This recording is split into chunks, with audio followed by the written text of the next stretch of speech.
Hey Level 3s, and welcome back to 3.4 Atomic Structure and Bonding. We're up to Lesson 11 Part B, and we've just been looking at the water curve. So here's a question from a past exam. I can't remember which year, it doesn't really matter, but it says the change in temperature over a 5-minute period for a sample of ammonia. So ammonia is NH3, and remembering this is what it looks like.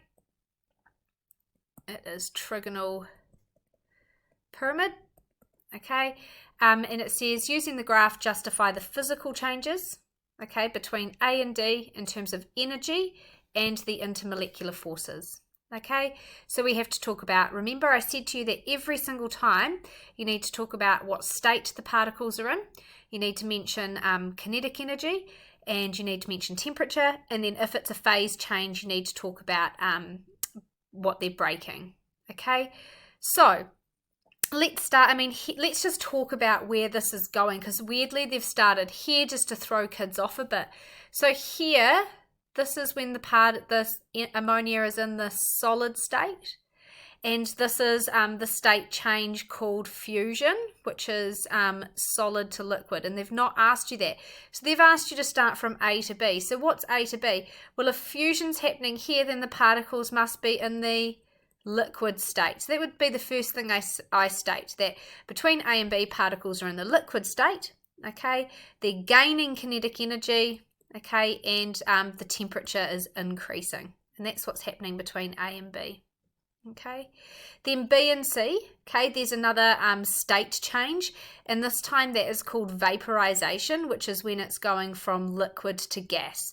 So you'd need to say that between B and C, enthalpy of vaporization is occurring, NH3 liquid is turning into NH3 gas.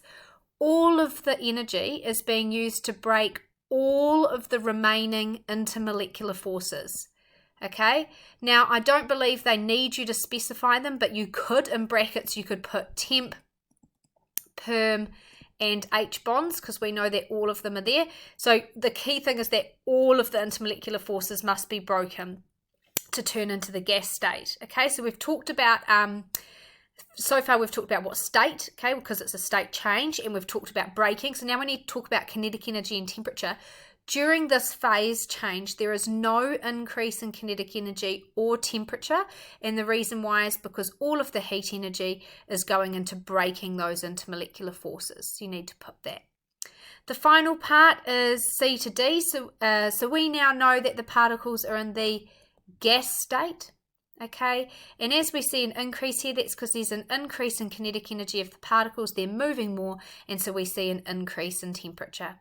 Okay, now I've actually typed all this out, but hopefully that made sense. Okay, so between A and B, they're in the liquid state, gaining kinetic energy, temperature increases. So make sure you do that every time. State, kinetic energy, temperature. Okay, between B and C, okay, there's a change of state from liquid to gas. Okay, the energy is used to break all of the intermolecular forces, which we did actually specify. We said temp, permanent, and H bonding. There's no increase in kinetic energy, the temperature does not change, and that's because all of that energy is being put into the phase change. Between C and D, gas, okay, gaining kinetic energy, and there's a temperature increase. So hopefully that makes sense. So just remember, every time, state, kinetic energy, temperature, and if it's a state change, you have to talk about whether it's breaking all or some of the forces between particles. If you have any questions, let me know on Teams. Okay team, so this next section of the lesson's not going to take me too long. This is a total recap of level 2 stuff. You're not particularly going to be asked about this stuff, but when we move on to calculations next, and if you have no idea what an exothermic reaction is or an endothermic reaction, we're in a bit of strife, and I know there's a couple of you who didn't do level 2, and so we need to actually make sure we've learnt this. So there are two types of reactions in chemistry which where there's heat changes associated to them, and so if we put two things together, so if I put a piece of magnesium into hydrochloric acid and you felt the bottom of that test tube, you'd feel that it was getting hotter. Okay, so the temperature was getting hotter, and that's because heat was being released. okay, and the surroundings, which is the test tube, were getting hotter. So that type of reaction is known as an exothermic reaction, and then the opposite is called an endothermic reaction, where a reaction absorbs heat and the surroundings get colder. And an example of that is ammonium nitrate, which is in your those snap cold packs that you have in emergency medical bags, and that reaction absorbs heat energy and the surroundings gets colder. So if we look here, this is potential energy up here. Potential energy is the energy stored in the bonds, okay, and here's the reaction pathway, so you could say time here, okay.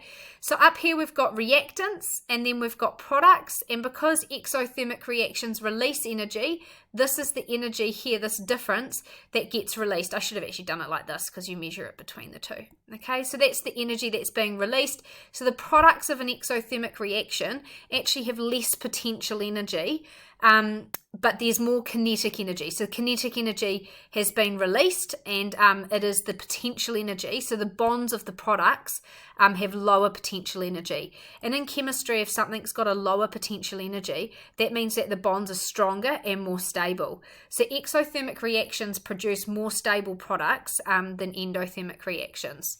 So endothermic reactions absorb heat energy, and so the products have more energy than the reactants. Okay, and that's because energy is being absorbed here. Okay, so because energy is being released, the enthalpy is negative for an exothermic and positive for an endothermic reaction. Now, I've just said enthalpy is H. Okay, what does enthalpy actually mean? And I've got a slide on that next. Oh, no, I don't. So have I bothered to talk about it? Maybe not. So I'll quickly just go back and explain it to you. Okay, so enthalpy is basically a measure of heat change of a reaction, and it's to do with the difference of the enthalpy of the reactants and the products, okay, and it's to do with the potential energy that those bonds contain. So, how strong those bonds are and how much energy is contained in them is what enthalpy means. And we measure an enthalpy change usually by means of temperature. So if heat energy is released, we see a temperature change, and we relate that to being the enthalpy. And we're going to do some calculations where we can actually turn enthalpy into an amount of energy. Okay, so enthalpy is essentially the amount of energy stored inside the bonds of particles. So an endothermic reaction. Okay, an endothermic reaction is where energy is absorbed. So the first thing to understand is that the products have more energy than the reactants. That's the first thing. Products have a higher energy than the reactants. Okay, now in any reaction that takes place, team, bonds have to break in the reactants so that bonds can form in the products. And if I just show you an example, this is not actually an endothermic reaction. I'm just showing it to you to explain what I'm talking about here.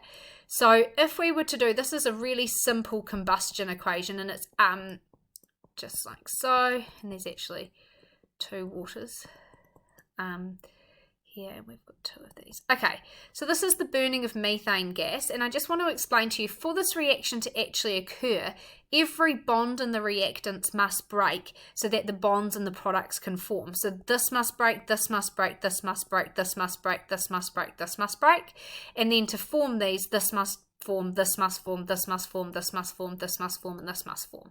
Okay, so that's how all heat reactions occur. Now, if more energy is taken in to break the bonds, so if this factor is more than is released when you make the bonds, then the reaction is endothermic. Okay, so more energy is needed to break the bonds than is given out by bonds forming, and that's an endothermic reaction. And what you'll see here is this hump is actually the endothermic reaction of the endothermic part of any reaction. So this part here is how much energy is needed to break the bonds. Okay, so this part is, to get over the hump, is always the endothermic part of the reaction. And this part here is the exothermic part, the making of the bonds. Now, one thing I haven't specified to you, and for some of you, you may not know that, but to know this, but to break bonds, they don't just spontaneously break. You've got to put some energy in to actually break them. So bond breaking is endothermic. That's an endothermic aspect of this reaction. And you may not know this, but bond making actually releases energy exothermic. Okay, so one interesting tip that I always tell classes is that when you're sitting by like a campfire and you're feeling the heat of that fire, you probably assume the heat is because the wood is burning, right? But it's actually not. The bonds breaking in the wood, that's actually absorbing energy to break those bonds. What you're actually feeling, the heat you're feeling, is the energy from making carbon dioxide and water, the products of that reaction, and that releases heat. So actually bond forming is exothermic and bond breaking is endothermic.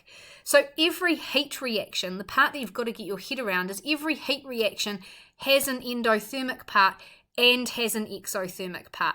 And it's whichever part is greater determines whether the reaction is overall endothermic or exothermic. So in the case of endothermic, more energy is needed to break the bonds, which is why this part here, this arrow, is far bigger than this arrow. More energy is needed to break the bonds than is released, than is released from making the bonds. Hopefully that makes sense. Let's have a look at exothermic. Okay, so exothermic is the opposite. You've got reactants here and products here. So the products have less energy, okay? And you can see here I said always this part of the hump was the endothermic bond breaking, okay? And this part here is the exothermic, okay, the bond making. And you can see here bond making is far greater, so that part is bigger, and therefore this reaction is overall exothermic.